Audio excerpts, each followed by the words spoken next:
പ്രിയപ്പെട്ട പ്രേക്ഷകരെ, നേഷൻ ഫസ്റ്റിന്റെ പുതിയൊരു അധ്യായത്തിലേക്ക് സ്വാഗതം. ഞാൻ എസ് നന്ദഗോപൻ.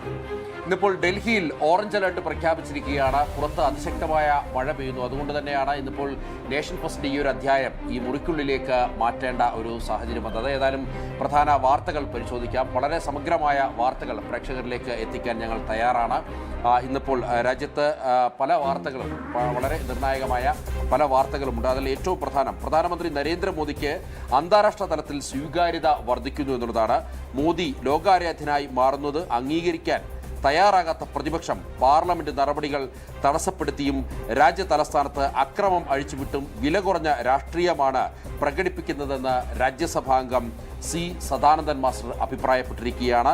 36 രാജ്യങ്ങളിൽ ഒളിവിൽ കഴിഞ്ഞിരുന്ന 274 കുറ്റവാളികളെ ഭാരതത്തിലേക്ക് തിരികെ കൊണ്ടുവന്നതും വലിയ നയതന്ത്ര നേട്ടമായി വിലയിരുത്തപ്പെടും. പ്രധാനമന്ത്രി നരേന്ദ്രമോദിക്ക് ലോകരാജ്യങ്ങളിൽ ലഭിക്കുന്ന സ്വീകാര്യതയും അംഗീകാരവും എടുത്തുകാട്ടിയ സദാനന്ദം മാസ്റ്റർ പ്രതിപക്ഷ പാർട്ടികൾ നിരന്തര ബഹളത്തിലൂടെ സഭാ നടപടികൾ തടസ്സപ്പെടുത്തുന്നതിനെ രൂക്ഷമായ ഭാഷയിലാണ് വിമർശിച്ചത്. അപ്പോൾ അദ്ദേഹത്തെ അങ്ങേക്ക് പറയേണ്ടത് പറയൂ എന്ന് പറഞ്ഞ് സഭാധ്യക്ഷൻ അദ്ദേഹത്തെ ക്ഷണിക്കുകയാണ്. അദ്ദേഹം സംസാരിച്ചു കൊണ്ടിരിക്കുമ്പോൾ ഗംഭീരമായ ബഹളം പിന്നണിയിൽ നടക്കുന്നുണ്ട്. സംസാരിക്കുമ്പോൾ അദ്ദേഹം ഊന്നിപ്പറയുന്ന കാര്യങ്ങൾ, ഒന്ന് രാമക്ഷേത്രത്തിൽ നടന്ന അസുഖകരമായ സംഭവങ്ങളെ പെരുപ്പിച്ച് കാണിച്ച് അത് രാമജന്മഭൂമി പ്രസ്ഥാനത്തെ മുഴുവൻ അവഹേളിക്കുന്ന തരത്തിൽ നരേന്ദ്രമോദി സർക്കാരിന്റെ കീഴിൽ ഭാരതം കൈവരിക്കുന്ന നേട്ടങ്ങൾ എടുത്തു പറഞ്ഞുകൊണ്ട് പ്രതിപക്ഷം ലക്ഷ്യമാക്കുന്നത് എന്താണെന്ന് അദ്ദേഹം വിശദീകരിച്ചു. ഇത്രയും കൂടി ആയപ്പോഴേക്കും ഭരണകക്ഷി MP-മാർ സഹിക്കെടുകയാണ്. അപ്പോൾ സ്വാഭാവികമായിട്ടും ഭരണകക്ഷി MP-മാർ എഴുന്നേൽക്കുന്നു, മുദ്രാവാക്യം മുഴക്കുന്നു. അവർ വെല്ലിലേക്ക് ഇറങ്ങി വരുന്ന സമയത്ത് ഭരണകക്ഷി അംഗങ്ങളും വെല്ലിലേക്ക് ഇറങ്ങിച്ചെല്ലുന്നു. പക്ഷേ ഉച്ചതിരിഞ്ഞുള്ള സമയത്ത് രാവിലെ കണ്ടതുപോലെ ഭരണകക്ഷി MP-മാരും അവിടേക്ക് ചെല്ലുകയോ അവരെ പ്രതിരോധിക്കുകയോ ചെയ്തില്ല. കാരണം മർമ്മപ്രധാനമായ ഒരു ബില്ല് പാസ്സാക്കേണ്ട ദിവസമാണ്. രാജ്യതലസ്ഥാനത്ത് അക്രമസമരം നടത്തുന്നതിലൂടെ പ്രതിപക്ഷം നടത്തുന്ന വില കുറഞ്ഞ രാഷ്ട്രീയത്തെ പറ്റിയും അദ്ദേഹം പറഞ്ഞു. ആ സംസ്ഥാനത്തിൻ്റെതായ ശബ്ദം അവതരിപ്പിക്കേണ്ടവർ ഇതൊന്നും ചെയ്യാതെ നിരന്തരമായ ബഹളം വെച്ചുകൊണ്ട് സഭാ നടപടികൾ തടസ്സപ്പെടുത്തുന്നതാണ്. ഇത് ഭാരതത്തിൻ്റെ ജനാധിപത്യ നമ്മളൊക്കെ വെച്ച് പുലർത്തുന്ന സങ്കല്പത്തിന് ഘടകവിരുദ്ധമാണ്, മൂല്യങ്ങൾക്ക് വിരുദ്ധം. ഭരണഘടനയുടെ മൂല്യങ്ങൾ സംരക്ഷിക്കപ്പെടേണ്ടത് ജനാധിപത്യ സംസ്കാരം നിലനിർത്താൻ അനിവാര്യമാണ് എന്ന് ഭരണഘടനാ ശില്പി അംബേദ്കർജി പറഞ്ഞിട്ടുണ്ട്. അതിനിടെ 2019-നും 2026-നും ഇടയിൽ 36 രാജ്യങ്ങളിൽ ഒളിവിൽ കഴിഞ്ഞിരുന്ന 274 കുറ്റവാളികളെ ഭാരതത്തിലേക്ക് തിരികെ കൊണ്ടുവന്നതായി ആഭ്യന്തര മന്ത്രാലയം അറിയിച്ചു. ഭീകരവാദം, ഗുണ്ടാപ്രവർത്തനം, സാമ്പത്തിക തട്ടിപ്പ്, കൊലപാതകം, ബലാത്സംഗം, പോക്സോ എന്നീ കേസുകളിലെ പ്രതികളെയാണ് രാജ്യത്തേക്ക് എത്തിച്ചത്. ഇതേ കാലയളവിൽ മറ്റ് രാജ്യങ്ങളിലേക്ക് കടന്ന കുറ്റവാളികളുടെ 17,874 കോടിയുടെ വസ്തുക്കൾ കണ്ടുകെട്ടിയതായും ആഭ്യന്തര മന്ത്രാലയം അറിയിച്ചു. ആദർശ് TS, ജനം, ഡൽഹി. ആഗോള IT ഭീമനായ മെറ്റ രാജ്യത്തിൻ്റെ പരമാധികാരത്തെ വെല്ലുവിളിച്ച് രംഗത്ത് ഉണ്ട്. അതായത് പ്രധാനമന്ത്രിയുടെ വീഡിയോ അടക്കം ഈ ഫേസ്ബുക്കിൽ നിന്നുമൊക്കെ തന്നെ നീക്കം ചെയ്ത സംഭവമുണ്ട്, അപ്ലോഡ് ചെയ്യാൻ വൈകിയ സംഭവമുണ്ട്. അതിൽ പ്രധാനമന്ത്രിയുടെ വീഡിയോ നീക്കം ചെയ്തതിൽ വിശദീകരണം നൽകാൻ മെറ്റ ഗ്ലോബൽ പോളിസി മേധാവി ജോയൽ കപ്ലൻ ഇന്ന് IT മന്ത്രാലയ ഉദ്യോഗസ്ഥർക്ക് മുന്നിൽ ഹാജരാകുമെന്നുള്ളതാണ് ഏറ്റവും പ്രധാനപ്പെട്ട വാർത്ത. മെറ്റയുടെ സമീപനങ്ങളിൽ IT പാർലമെന്ററി സമിതി യോഗത്തിൽ MP-മാർ അതൃപ്തി അറിയിച്ചിരുന്നു. ഇതിന് പിന്നാലെയാണിപ്പോൾ മെറ്റയുടെ ഗ്ലോബൽ പോളിസി മേധാവി ജോയൽ കപ്ലൻ ഇന്നിപ്പോൾ IT മന്ത്രാലയത്തിൽ ഹാജരാകുന്നത്. ഇൻസ്റ്റാഗ്രാമിലെ സാങ്കേതിക വിദഗ്ധർക്കും ഹാജരാവാൻ ആവശ്യപ്പെട്ട് നോട്ടീസ് നൽകിയിട്ടുണ്ട്. ഒരാഴ്ചക്കിടെ 2ാം തവണയാണ് മെറ്റ അധികൃതരെ IT മന്ത്രാലയം വിളിച്ചു വരുത്തുന്നത്. അൽഗോരിതം എങ്ങനെ പ്രവർത്തിക്കുന്നു, പ്രധാനമന്ത്രി അടക്കം പ്രമുഖരുടെ പോസ്റ്റുകൾ നീക്കം ചെയ്യപ്പെടുന്നത് എന്തുകൊണ്ട് തുടങ്ങിയ കാര്യങ്ങൾ ചോദിച്ചറിയും. കുട്ടികളെ ലൈംഗിക ചൂഷണത്തിന് വിധേയമാക്കുന്ന തരത്തിലുള്ള പോസ്റ്റുകളും പരസ്യങ്ങളും പ്രചരിപ്പിക്കുന്നതിലും AI ദുരുപയോഗത്തിലും ചോദ്യങ്ങളുണ്ടാകും. പ്രധാനമന്ത്രിയുടെ പോസ്റ്റ് നീക്കം ചെയ്തതിൽ രേഖാമൂലം മാപ്പപേക്ഷ വാങ്ങാനും നീക്കമുണ്ട്. നേരത്തെ IT പാർലമെന്ററി സമിതി യോഗത്തിൽ ഉപഭോക്താക്കളുടെ പരാതികൾ പരിഹരിക്കുന്നതിനുള്ള മെറ്റയുടെ സംവിധാനങ്ങൾ അപര്യാപ്തമെന്ന വിമർശനം ഉയർന്നിരുന്നു. സാധാരണക്കാരായ ഉപഭോക്താക്കളുടെ അവകാശങ്ങൾ പലപ്പോഴും നിഷേധിക്കപ്പെടുന്നു. ഈ സാഹചര്യത്തിൽ കർശന നടപടികൾ ആവശ്യമാണ് എന്ന പൊതുവികാരം യോഗത്തിലുണ്ടായി. സേഫ് ഹാർബർ പരിരക്ഷകൾ പൂർണ്ണമായും എടുത്തുകളയണമെന്ന അഭിപ്രായവും IT പാർലമെന്ററി സമിതി യോഗത്തിൽ ഉയർന്നു. ജനം, ഡൽഹി. പ്രിയപ്പെട്ട പ്രേക്ഷകരെ, ജമ്മു കാശ്മീരിന് പ്രത്യേക പദവി നൽകിയിരുന്ന ആർട്ടിക്കിൾ 370 റദ്ദാക്കിയതിൻ്റെ 7ാം വാർഷികമാണിത്. അവിടെ വലിയ രീതിയിലുള്ള അസ്വസ്ഥതകൾ അവിടുത്തെ രാഷ്ട്രീയ പാർട്ടികൾ പ്രകടിപ്പിക്കുന്നുണ്ട്. ഏതായാലും ഏതെങ്കിലും തരത്തിലുള്ള അപകടങ്ങൾ അല്ലെങ്കിൽ അക്രമങ്ങൾ ഉണ്ടാകാതിരിക്കുവാൻ വേണ്ടി എല്ലാ മുൻകരുതലുകളും സ്വീകരിച്ച് ഭാരതത്തിൻ്റെ സൈനിക വിഭാഗങ്ങൾ ജാഗരൂകരായിട്ട് നിലയുറപ്പിച്ചിരിക്കുകയാണ് ജമ്മു കാശ്മീരിൻ്റെ മണ്ണിൽ. സാംബയിൽ ഇന്നലെ രാത്രിയിലും ഫ്ലാഗ് ഓഫ് മാർച്ച് സൈന്യം നടത്തിയിരുന്നു. അതിർത്തി ഗ്രാമങ്ങളിൽ വലിയ സുരക്ഷ ഒരുക്കിയിട്ടുണ്ട്. വലിയ പരിശോധനകൾ അതിർത്തി ഗ്രാമങ്ങളിൽ നടത്തുന്നുണ്ട്. ഇൻഡോ പാക് അതിർത്തിയിലും കടുത്ത ജാഗ്രതയാണ് അവിടെ സൈനിക വിഭാഗങ്ങൾ ഇപ്പോൾ നടത്തിയിരിക്കുന്നത്. വലിയ ഒരു സുരക്ഷാ വലയത്തിലാണ് ഇന്നിപ്പോൾ ജമ്മു കാശ്മീർ ഉള്ളത്. പ്രത്യേകിച്ച് ഈ ആർട്ടിക്കിൾ 370 റദ്ദാക്കിയത് ഈ ഭീകരവാദികൾക്കും അതേപോലെ തന്നെ രാജ്യത്തിൻ്റെ സ്വാതന്ത്ര്യത്തെ എതിർക്കുന്നവർക്കൊന്നും അത്ര ദഹിച്ചിട്ടില്ല. അതുകൊണ്ട് തന്നെ ഈ 7ാം വാർഷികത്തിലും ഏതെങ്കിലും തരത്തിലുള്ള അക്രമ സംഭവങ്ങൾ, അനിഷ്ട സംഭവങ്ങളൊക്കെ നടത്താൻ ഇവർ പദ്ധതിയിട്ടിരുന്നു എന്നുള്ളതാണ് ഇൻ്റലിജൻസ് ബ്യൂറോ റിപ്പോർട്ട് ചെയ്തിരുന്നത്. ഇതിൻ്റെ അടിസ്ഥാനത്തിലാണ് ഈ അതിർത്തി ഗ്രാമങ്ങളിലും അതേപോലെ തന്നെ ജമ്മു കാശ്മീരിലുടനീളവും സൈന്യവും അതേപോലെ തന്നെ CRPFും ജമ്മു കാശ്മീർ പോലീസും ചേർന്ന് അതീവ സുരക്ഷ ഒരുക്കിയിരിക്കുന്നത്. ഏതായാലും മറ്റു ചില പ്രധാനപ്പെട്ട വാർത്തകൾ പരിശോധിച്ചാൽ തസ്ലിമ നസ്രിമിനെതിരെ സമസ്ത ഉലുമ നേതാവ് സിദ്ദിഖുല്ല ചൗധരി രംഗത്തെത്തിയിരിക്കുകയാണ്. തസ്ലിമയുടെ പശ്ചിമബംഗാൾ സന്ദർശനത്തിനെതിരെ രൂക്ഷ വിമർശനം നേരത്തെയും ഇയാൾ ഉയർത്തിയിരുന്നു. മതേതരത്വം എന്നതുകൊണ്ട് ഉദ്ദേശിക്കുന്നത് RSSനെയും BJPയെയും ആണ് അല്ല എന്നുള്ളതാണ് അദ്ദേഹം വ്യക്തമാക്കുന്നത്. ആരെയോ പ്രീതിപ്പെടുത്താനാണ് തസ്ലിമ ഇപ്പോൾ സംസാരിക്കുന്നത് എന്നുള്ളതാണ് അദ്ദേഹം വ്യക്തമാക്കിയത്. തസ്ലിമ ഹിന്ദുവോ മുസ്ലിമോ അല്ല എന്നുള്ളതാണ് ജമാഅത്തെ ഉലുമ നേതാവ് വ്യക്തമാക്കിയിരിക്കുന്നത്. അങ്ങനെ ഈ ബംഗാൾ സന്ദർശനത്തിനെ ചൊല്ലി, തസ്ലിമയുടെ പശ്ചിമ ബംഗാൾ സന്ദർശനത്തെ ചൊല്ലി വലിയ വിവാദങ്ങൾ വീണ്ടും ഉടലെടുത്തിരിക്കുകയാണ്. അത് ഈ നേരത്തെ നമുക്കറിയാം TMC തൃണമൂൽ സർക്കാർ ഭരിച്ചിരുന്ന കാലത്ത് തസ്ലിമയ്ക്ക് പശ്ചിമ ബംഗാൾ വിടേണ്ട സാഹചര്യം ഉണ്ടായിരുന്നു. ഏതാണ്ട് 2 പതിറ്റാണ്ടിന് ശേഷമാണ് അവർ വീണ്ടും പശ്ചിമ ബംഗാളിൻ്റെ മണ്ണിലേക്ക് കാലുകുത്തിയത്. അത് BJP സർക്കാർ ഭരിക്കുന്നു എന്നുള്ള ആത്മവിശ്വാസത്തിലാണ്, അതായത് ഇനി അവർക്കെതിരെ ഒരു അക്രമം ഉണ്ടാകില്ല എന്നുള്ള ആത്മവിശ്വാസത്തിലാണ് തസ്ലിമ കഴിഞ്ഞ ദിവസം ഒരു പരിപാടിയിൽ പങ്കെടുക്കുവാൻ വേണ്ടി അവർ ഈ പശ്ചിമ ബംഗാളിൻ്റെ മണ്ണിലേക്ക് എത്തിയത്. മാത്രമല്ല വളരെ പ്രസക്തമായ ചില പ്രസ്താവനകൾ അവർ നടത്തുകയും ചെയ്തിരുന്നു. അതായത് ഈ രാജ്യത്തെ ഈ മദ്രസകൾ അത് ജിഹാദി ഫാക്ടറികളാണ് എന്നുള്ളതാണ് അവർ പ്രസ്താവന നടത്തിയത്. ഇത്തരം ഈ മദ്രസകൾ പൂർണ്ണമായും നിരോധിച്ച് മതേതര വിദ്യാഭ്യാസം നൽകുന്ന സ്ഥാപനങ്ങളാക്കി മാറ്റണം എന്നുള്ളത് തസ്ലിമ വ്യക്തമാക്കിയിരുന്നു. നേരത്തെയും ഈ തീവ്ര ഇസ്ലാമിസ്റ്റുകളുടെ നിലപാടുകൾക്കെതിരെ എഴുതിയതിനാണ് അല്ലെങ്കിൽ അതിനെക്കുറിച്ച് സംസാരിച്ചതിനാണ് തസ്ലിമയ്ക്കെതിരെ വലിയ രീതിയിലുള്ള ആൾക്കൂട്ട ആക്രമണം ഉണ്ടായത്.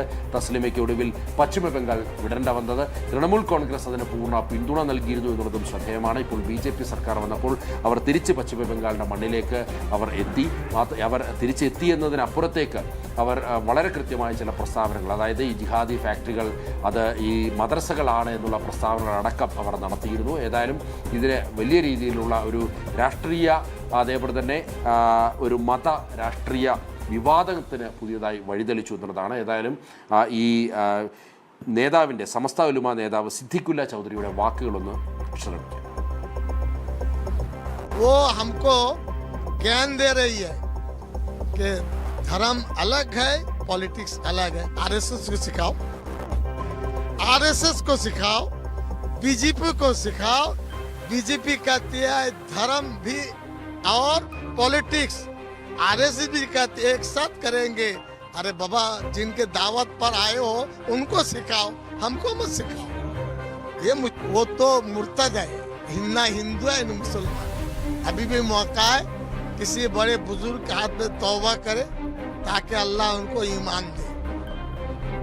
പ്രേക്ഷകരെ, ഇന്നലെ സുപ്രീം കോടതി വളരെ നിർണായകമായ ചില നിർദ്ദേശങ്ങൾ മുന്നോട്ട് വച്ചിരുന്നു. അതായത് സാധുവായ ഇൻഷുറൻസ് ഇല്ലാത്ത വാഹനങ്ങൾക്കെതിരെ കർശന നടപടികൾക്കാണ് സുപ്രീം കോടതി നിർദ്ദേശിച്ചിരിക്കുന്നത്. പെട്രോൾ പമ്പുകളിൽ ഇന്ധനം നൽകുന്നതിന് മുമ്പ് വാഹനത്തിന് സാധുവായ ഇൻഷുറൻസ് ഉണ്ടോ എന്ന് പരിശോധിക്കുന്ന സംവിധാനം കൊണ്ടുവരണമെന്നുള്ളതാണ് സുപ്രീം കോടതി നിർദ്ദേശിച്ചിരിക്കുന്നത്. മാത്രമല്ല, ഈ സംവിധാനം നടപ്പിലാക്കിയാൽ സാധുവായ ഇൻഷുറൻസ് ഇല്ലാത്ത വാഹനങ്ങൾക്ക് ആവശ്യമായ ഇൻഷുറൻസ് എടുക്കുന്നതുവരെ പെട്രോളോ ഡീസലോ നൽകില്ല എന്ന് ഉറപ്പുവരുത്തണമെന്നുള്ളതാണ് കേന്ദ്ര സർക്കാരിനോട് സുപ്രീം കോടതി നിർദ്ദേശിച്ചിരിക്കുന്നത്. ഓട്ടോമാറ്റിക് നമ്പർ പ്ലേറ്റ് തിരിച്ചറിയൽ ക്യാമറകൾ വാഹന ഇൻഷുറൻസ് ഡേറ്റാബേസുകളുമായി ബന്ധിപ്പിക്കുക, വാഹനത്തിൻ്റെ ഇൻഷുറൻസ് വിവരങ്ങൾ ട്രാഫിക് പോലീസിന് മൊബൈൽ ഉപകരണങ്ങളുടെ തത്സമയം പരിശോധിക്കാവുന്ന സംവിധാനം ഒരുക്കുക. മാത്രമല്ല, പുതുതായി വാഹനങ്ങൾ വാങ്ങുന്ന പുതിയ വാഹനങ്ങൾക്ക് നിർബന്ധമായ തേർഡ് പാർട്ടി ഇൻഷുറൻസിൻ്റെ കാലാവധി ദീർഘിപ്പിക്കുക തുടങ്ങിയ നിർദ്ദേശങ്ങളാണ് സുപ്രീം കോടതി മുന്നോട്ട് വച്ചിരിക്കുന്നത്. രാജ്യത്ത് ഇൻഷുറൻസ് ഇല്ലാത്ത വാഹനം ഓടിക്കുന്നവരുടെ എണ്ണം കുറയ്ക്കുകയും റോഡ് അപകടങ്ങളിൽ ഇരയാകുന്നവർക്ക് നഷ്ടപരിഹാരം ഉറപ്പാക്കുകയും എന്നതാണ് ഈ നിർദ്ദേശങ്ങളുടെ പ്രധാന ലക്ഷ്യം. രാജ്യത്തെ 56% വാഹനങ്ങൾ ഇൻഷുറൻസ് ഇല്ലാതെ ഓടുന്നു എന്നുള്ളതാണ് പരമോന്നത നീതിപീഠം അതിൽ ഞെട്ടൽ രേഖപ്പെടുത്തിയിരിക്കുകയാണ്. ഏതാണ്ട് 56%. ഒന്ന് ആലോചിച്ച് നോക്കണം, സാധാരണക്കാരന് ഏതെങ്കിലും തരത്തിലൊരു അപകടമുണ്ടായാൽ അവന് ഇൻഷുറൻസ് നൽകേണ്ടത് ഇൻഷുറൻസ് കമ്പനിയാണ്. എന്നാൽ 56% വാഹനങ്ങൾക്കും ഇൻഷുറൻസ് ഇല്ലാതെയാണ് രാജ്യത്ത് ഓടുന്നത് എന്നുള്ളത് സ്വാഭാവികമായും ഒരു ഞെട്ടലോടുകൂടി തന്നെ അത് ശ്രമിക്കാൻ സാധിക്കൂ. ഏതായാലും പുതിയ കാറുകൾക്ക് 4 വർഷത്തെയും ഇരുചക്ര വാഹനങ്ങൾക്ക് 6 വർഷത്തെയും തേർഡ് പാർട്ടി ഇൻഷുറൻസ് നിർബന്ധമാക്കിയേക്കും എന്നുള്ള സൂചനകളും ഏതായാലും ഇപ്പോൾ പുറത്തു വരുന്നുണ്ട്. ഏതായാലും വളരെ നിർണായകമായ ഒരു ഇടപെടലാണ് സുപ്രീം കോടതിയുടെ ഭാഗത്തു നിന്നുണ്ടായത്. അതായത് സാധാരണക്കാരൻ്റെ ജീവന് വില കൽപ്പിക്കുന്ന ഒരു നടപടിയാണ് സുപ്രീം കോടതിയുടെ ഭാഗത്തു നിന്നുണ്ടായത് എന്നുള്ള കാര്യത്തിൽ തർക്കമില്ല. മറ്റൊരു പ്രധാനപ്പെട്ട വാർത്ത സുപ്രീം കോടതിയിൽ നിന്ന് തന്നെയുണ്ട്. അതായത് ഈ സൈബർ തട്ടിപ്പ് തടയാൻ RBIക്ക് സുപ്രീം കോടതി കർശന നിർദ്ദേശം നൽകിയിരിക്കുകയാണ്. വ്യാജ ബാങ്ക് അക്കൗണ്ടുകൾ തടയാൻ ഏകീകൃത സ്റ്റാൻഡേർഡ് പ്രൊസീജിയർ വേണം, അത് തയ്യാറാക്കണമെന്നുള്ളതാണ് സുപ്രീം കോടതി ഈ RBIക്ക് നൽകിയിരിക്കുന്ന നിർദ്ദേശം. 4 ആഴ്ചയ്ക്കുള്ളിൽ ബാങ്കുകൾക്ക് ബാധകമായ മാനദണ്ഡങ്ങൾ പുറത്തിറക്കണമെന്നുള്ളതാണ് ഈ സുപ്രീം കോടതി നിർദ്ദേശിച്ചിരിക്കുന്നത്. ഡിജിറ്റൽ അറസ്റ്റ് തട്ടിപ്പുകൾ തടയാൻ രാജ്യവ്യാപകമായിട്ട് നിർദ്ദേശം നൽകണമെന്നുള്ളതാണ്. നമുക്കറിയാം, ഡിജിറ്റൽ തട്ടിപ്പ് അല്ലെങ്കിൽ ഡിജിറ്റൽ അറസ്റ്റിൻ്റെ പേരിൽ വ്യാപകമായിട്ട് തട്ടിപ്പുകൾ നടക്കുന്നു. ഏതായാലും ഏറെക്കുറെ അതിപ്പോൾ ഈ IT മന്ത്രാലയത്തിൻ്റെയും മറ്റും ഇടപെടലുണ്ടായതിൽ പിന്നെ ഏറെക്കുറെ അത് കുറഞ്ഞിട്ടുണ്ട്. എന്നാലും ഇപ്പോഴും പലരും സാധാരണക്കാരായിട്ടുള്ള പലരും ഈ ഡിജിറ്റൽ അറസ്റ്റിന് ഇരയാകുന്നു അല്ലെങ്കിൽ ആ തട്ടിപ്പിന് ഇരയാകുന്നു എന്നുള്ളതാണ് യാഥാർത്ഥ്യം. അതിനെതിരെ നടപടിയെടുക്കണം അല്ലെങ്കിൽ അതിനെ പൂർണ്ണമായും തുടച്ചു നീക്കുവാൻ വേണ്ടിയാണ് സുപ്രീം കോടതി RBIക്ക് കർശന നിർദ്ദേശം നൽകിയിരിക്കുന്നത്. ഈ തട്ടിപ്പ് പണം തിരികെ ലഭിക്കാൻ എല്ലാ സംസ്ഥാനങ്ങളും അടിയന്തര നടപടി സ്വീകരിക്കണമെന്നുള്ളതാണ്. സ്വാഭാവികമായും അതിൽ പോലീസ് ഇടപെടൽ അനിവാര്യമാണ്. അതുകൊണ്ട് തന്നെയാണ് സംസ്ഥാന ഇടപെടണം എന്നുള്ളത് സുപ്രീം കോടതി നിർദ്ദേശിച്ചിരിക്കുന്നത്. ഭാരതീയ പൗരന്മാരുടെ സുരക്ഷ ഉറപ്പാക്കാനാണ് സുപ്രീം കോടതിയുടെ ഈ ഒരു ശക്തമായ ഇടപെടൽ എന്നുള്ളതാണ് മനസ്സിലാക്കേണ്ടിയിരിക്കുന്നത്. ഇനി മറ്റൊരു പ്രധാനപ്പെട്ട വാർത്ത ഹൈദരാബാദിൽ നിന്നുമാണ്. ഹൈദരാബാദിൽ വൻ വ്യാജ മസാല മാഫിയ വേട്ട നടത്തിയിരിക്കുകയാണ് പോലീസ്. 25,000 കിലോ വ്യാജ മസാലകൾ പിടിച്ചെടുത്തിരിക്കുകയാണ്. തുണികളിൽ ഉപയോഗിക്കുന്ന മാരകമായ കെമിക്കൽ ഡൈയും അതേപോലെ തന്നെ ടാൽക്കം പൗഡറും കലർത്തിയാണ് ഇത് നിർമ്മിച്ചിരിക്കുന്നത്. അതായത് നമ്മുടെ തുണികൾക്കൊക്കെ നിറം നൽകാൻ ഉപയോഗിക്കുന്ന അല്ലെങ്കിൽ കളർ നൽകാൻ ഉപയോഗിക്കുന്ന വസ്തുക്കളും ഒപ്പം നമ്മുടെ മുഖത്തിടുന്ന മറ്റും പൗഡറുകളിൽ ഉപയോഗിക്കുന്ന ഈ ടാൽക്കം പൗഡറും കലർത്തിയാണ് ഇത്തരം വ്യാജ മസാലകൾ നിർമ്മിച്ചത് എന്നുള്ളതാണ്. ജീരകം, കടുക്, ഗ്രാമ്പു എന്നിവയിലാണ് ഈ വ്യാജ മിശ്രിതവും അതേപോലെ തന്നെ നിറങ്ങളും ചേർത്തതായി കണ്ടെത്തിയിരിക്കുന്നത്. ഏതായാലും ഹൈദരാബാദ് പോലീസ് വളരെ ഉചിതമായ ഒരു നടപടി എടുത്തിരിക്കുകയാണ്. വധശ്രമത്തിനാണ് കേസെടുത്തിരിക്കുന്നത്. 3 പ്രമുഖ വ്യാപാരികളെ ഹൈദരാബാദ് പോലീസ് ഇതിനോടകം തന്നെ അറസ്റ്റ് ചെയ്തിരിക്കുന്നു. വിഷവസ്തുക്കൾ കലർത്തിയ മസാലകൾ അത് കരളിനും വൃക്കയ്ക്കും തകരാറിലാക്കും, അതിനെ ഈ 2 അവയവങ്ങളെയും തകരാറിലാക്കുമെന്നുള്ള മുന്നറിയിപ്പും നൽകിയിട്ടുണ്ട്. ഹൈദരാബാദ് പോലീസിൻ്റെ ടാസ്ക് ഫോഴ്സ് ആണ് ഈ റെയ്ഡ് നടത്തിയത്. ഒന്ന് ആലോചിച്ച് നോക്കിക്കുക, എത്ര ഞെട്ടിക്കുന്ന ഒരു സംഭവമാണ് എന്നുള്ളതാണ്. നമ്മൾ ഉപയോഗിക്കുന്ന മസാലകൾ, നമുക്ക് പ്രത്യേകിച്ച് മലയാളികളൊക്കെ ധാരാളമായി മസാലകൾ ഉപയോഗിക്കുന്നതാണ്. ആ മസാലകൾ വ്യാജമായി നിർമ്മിക്കുന്നതും അതേപോലെ തന്നെ അതിന് വ്യാജമായി കളർ നൽകുന്നതുമാണ് എന്ന് പറയുമ്പോൾ എത്രമാത്രം ഗുരുതരമായിട്ടുള്ള ഒരു കുറ്റകൃത്യമാണ് എന്നുള്ളതാണ്. അതുകൊണ്ട് തന്നെയാണ് വധശ്രമത്തിന് ഹൈദരാബാദ് പോലീസ് കേസെടുത്തത് എന്നുള്ളതാണ്. വളരെ പ്രശംസനീയമായ നടപടിയാണ് ഹൈദരാബാദ് പോലീസിൻ്റെ ഭാഗത്തു നിന്നുണ്ടായത്. രാജ്യത്തുടനീളം ഇത്തരത്തിലുള്ള പരിശോധനകൾ അനിവാര്യമാണ് എന്ന് തെളിയിക്കുന്ന സംഭവം കൂടിയാണ് ഹൈദരാബാദിൽ നിന്ന് നമുക്ക് ചൂണ്ടിക്കാണിക്കാനുള്ളത്. ഇനി ചില മഴ വാർത്തകൾ പരിശോധിച്ചാൽ, ഞാൻ നേരത്തെ സൂചിപ്പിച്ചിരുന്നു, ഡൽഹിയിൽ രാജ്യതലസ്ഥാനത്ത് ഓറഞ്ച് അലേർട്ട് പ്രഖ്യാപിച്ചിരിക്കുകയാണ്.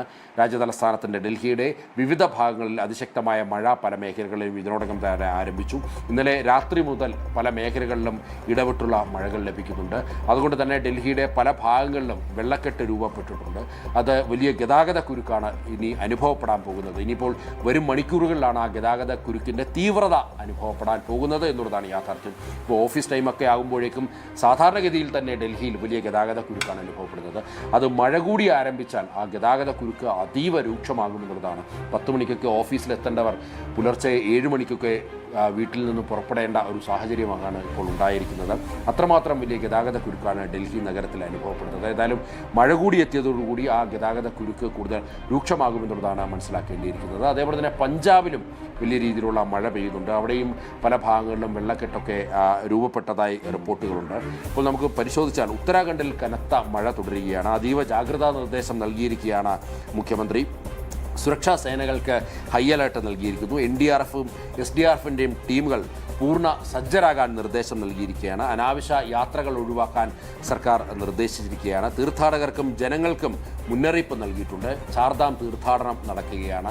ഈ ബദ്രീനാഥ്, കേദാർനാഥിലേക്കുള്ള ഗംഗോത്രി, യമുനോത്രി എന്നിവിടങ്ങളിലേക്കുള്ള ചാർധാം തീർത്ഥാടനം ഇപ്പോൾ പുരോഗമിക്കുകയാണ്. ആ തീർത്ഥാടകർ ജാഗ്രത പാലിക്കണമെന്നുള്ളതാണ്. പല സന്ദർഭങ്ങളിലും താൽക്കാലികമായി ഈ യാത്രകൾ റദ്ദാക്കുന്ന ഒരു സ്ഥിതിവിശേഷമുണ്ട്. അതായത് കനത്ത മണ്ണിടിച്ചിൽ ഈ മേഖലകളിൽ, ഈ ഗഡ്വാൾ റീജിയനിൽ എപ്പോഴും കനത്ത മണ്ണിടിച്ചിലാണ് ഉണ്ടാകുന്നത്. അതുകൊണ്ട് തന്നെ പലപ്പോഴും ഈ യാത്രക്കാർക്ക്, ഈ തീർത്ഥാടകർക്ക് യഥാസമയം ഈ ക്ഷേത്രങ്ങളിലേക്ക്, ഈ തീർത്ഥാടന സ്ഥലങ്ങളിലേക്ക് എത്തിച്ചേരാൻ സാധിക്കില്ല എന്നുള്ളതാണ് യാഥാർത്ഥ്യം. ഏതായാലും ഇപ്പോൾ സർക്കാർ മുന്നറിയിപ്പ് നൽകിയിരിക്കുകയാണ്. അതേപോലെ തന്നെ നദികൾ കരകവിഞ്ഞൊഴുകുവാനുള്ള സാധ്യതകൾ മുൻകൂട്ടി കണ്ടുകൊണ്ട്, അപകട സാധ്യത മുൻകൂട്ടി കണ്ടുകൊണ്ട് ഈ മേഖലയിലുള്ളവർ ജാഗ്രത പാലിക്കണം. ഈ നദിയോരങ്ങളിൽ താമസിക്കുന്നവർ ജാഗ്രത പാലിക്കണം. അവർ കഴിവതും അവിടെ നിന്നും ഒഴിഞ്ഞു പോകണമെന്നുള്ളതാണ് പ്രധാനമായി ഇപ്പോൾ സർക്കാർ ജനങ്ങളോട് അഭ്യർത്ഥിക്കുന്നത്. അതേപോലെ തന്നെ ഏത് അടിയന്തര സാഹചര്യത്തെ നേരിടുവാൻ വേണ്ടി സർക്കാർ തയ്യാറാണ് എന്നുള്ളതാണ് ഉത്തരാഖണ്ഡ് മുഖ്യമന്ത്രി പുഷ്കർ സിംഗ് ധാമി വ്യക്തമാക്കിയിരിക്കുന്നത്. ഒപ്പം തന്നെ ഹിമാചൽ പ്രദേശിൽ അതിശക്തമായ മഴ പെയ്യുകയാണ്. നഹാനിലും അതേപോലെ തന്നെ സിർമൗറിയിലും പ്രളയമുണ്ടായിരിക്കുകയാണ്. ഉരുപൊട്ടലിലും മിന്നൽ പ്രളയത്തിലും കുടിയേറെ അതിസാഹസികമായി രക്ഷപ്പെടുത്തിയിരിക്കുകയാണ്. NDRFും സുരക്ഷാ സേനയും ചേർന്ന് 25 പേരെ സുരക്ഷിത സ്ഥാനങ്ങളിലേക്ക് മാറ്റിയിരിക്കുകയാണ്.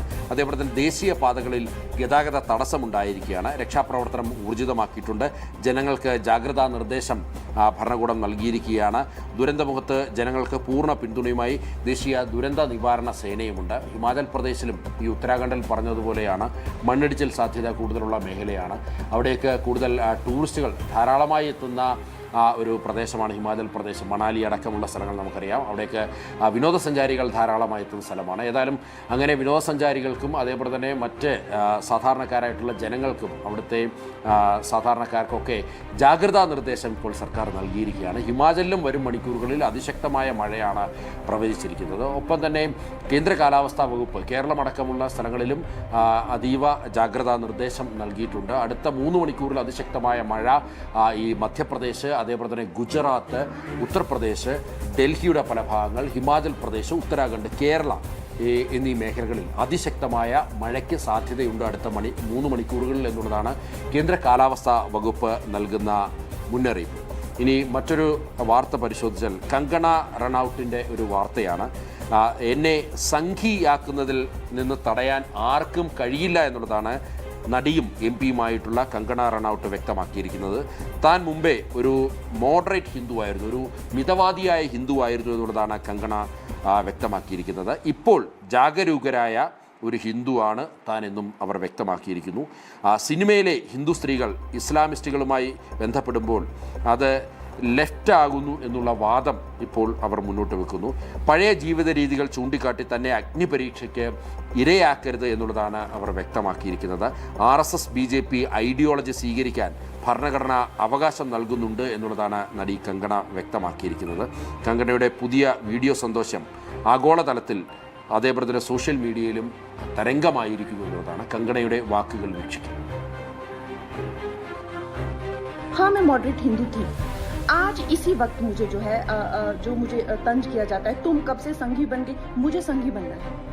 मुझे जो है BJP RSS की आइडियोलॉजी, जिसे एक अवेकन्ड हिंदू मुझे बनना है, मुझे कन्वर्ट होना है. मैं क्यों नहीं कन्वर्ट हो सकती? ഈ ചെങ്കടലിൽ കഴിഞ്ഞ 4-ാം തീയതി, അതായത് ഇന്നലെ അവിടെ ഒരു ഭാരതീയ കപ്പലിന് നേരെ ആക്രമണമുണ്ടായി. അതിനെ ശക്തമായി അപലപിച്ചിരിക്കുകയാണ് കേന്ദ്ര സർക്കാർ. MSV ഫൈസ് നൂറ ഉലിയ എന്നുള്ള കപ്പലിന് നേരെയാണ് ഈ ആക്രമണമുണ്ടായത്.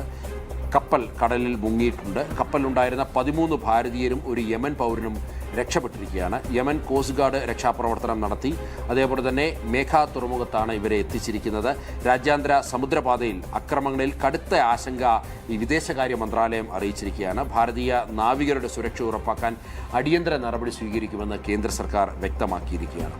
ഇനി മറ്റൊരു വാർത്ത പരിശോധിച്ചാൽ പാക് അധീന കാശ്മീരിലെ ജനകീയ പ്രക്ഷോഭം മറച്ചുവെക്കാൻ പാകിസ്ഥാൻ തയ്യാറെടുക്കുകയാണ്.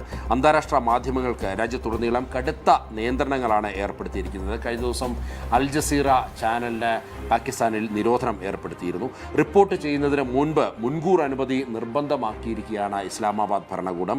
പാക് സൈന്യത്തിൻ്റെ ക്രൂരതകൾ ആഗോളതലത്തിൽ തുറന്നു കാട്ടപ്പെട്ടതിന് പിന്നാലെയാണ് ഈ നടപടികളിലേക്ക് കടന്നിരിക്കുന്നത്. മാധ്യമ സ്വാതന്ത്ര്യം അടിച്ചമർത്തുന്ന പാകിസ്ഥാൻ്റെ ഈ ഏകാധിപത്യ നിലപാടിനെതിരെ വലിയ പ്രതിഷേധം ഉയർന്നിരിക്കുകയാണ്. പാക് പ്രകോപനത്തിനെതിരെ രോക്ഷമുയർത്തി രാജ്യാന്തര സമൂഹവും രംഗത്തെത്തിയിരിക്കുകയാണ്. നമുക്കറിയാം, പാക് അധീന കാശ്മീരിലെ ജനങ്ങൾക്ക് നേരെ അവിടുത്തെ ഭീകര സൈന്യം ക്രൂരമായ ആക്രമണം അഴിച്ചുവിടുകയാണ്. നൂറുകണക്കിന് ആൾക്കാർ ഇതിനോടകം തന്നെ കൊല്ലപ്പെട്ടു കഴിഞ്ഞു. അതായത് അവിടെ വെള്ളം, വൈദ്യുതി ഇതൊന്നും ലഭ്യമാക്കുന്നില്ല, റേഷൻ സാധനങ്ങൾ ലഭ്യമാക്കുന്നില്ല, ഇന്ധനങ്ങൾക്കൊക്കെ വലിയ വില ഈടാക്കുന്നു. അതായത് ഈ POJKയിലെ പാക് അധീന കാശ്മീരിലെ ജനങ്ങളെ ഒരു രണ്ടാം നിര പൗരന്മാരായിട്ടാണ് അവിടുത്തെ ഭരണകൂടം കണക്കാക്കുന്നത്. നമ്മുടെ കാശ്മീരിൽ, ജമ്മു കാശ്മീരിൽ അവിടെ ഈ വികസനത്തിൻ്റെ വസന്തം വിരിയുമ്പോൾ പാക് അധീന കാശ്മീരിൽ അവിടെ ചോര പുഴയൊഴുക്കുകയാണ് അവിടുത്തെ തന്നെ സൈന്യം. അവിടുത്തെ സ്വന്തം ജനങ്ങൾക്ക് നേരെ ആയുധമെടുക്കുകയാണ്. അത് കുട്ടികളെന്നോ സ്ത്രീകളെന്നോ ഭേദമില്ലാതെ അവിടെ പ്രതിഷേധിക്കുന്നവർക്ക് നേരെ ആയുധമെടുത്ത് പോരാടുകയാണ് അവിടുത്തെ ഈ ഭീകര സൈന്യം എന്നുള്ളതാണ്. അത് റിപ്പോർട്ട് ചെയ്യുവാൻ ഇപ്പോൾ മാധ്യമങ്ങൾക്കും വിലക്ക് ഏർപ്പെടുത്തിയിരിക്കുകയാണ്. മാധ്യമങ്ങൾ അവിടെ റിപ്പോർട്ട് ചെയ്യുന്നതിന് മുമ്പ് പ്രത്യേക അനുമതി വാങ്ങിക്കണമെന്നുള്ളതാണ് ഇസ്ലാമാബാദ് ഭരണകൂടം വ്യക്തമാക്കിയിരിക്കുന്നത്. ഏതായാലും വലിയ പ്രതിഷേധം ഇതിനെതിരെ ഉയരുന്നുണ്ട്. ഒപ്പം തന്നെ അതിർത്തിയിൽ പാകിസ്ഥാൻ്റെ ഒരു സൈനിക സന്നാഹം ഇപ്പോൾ ഒരുങ്ങിയിരിക്കുകയാണ്.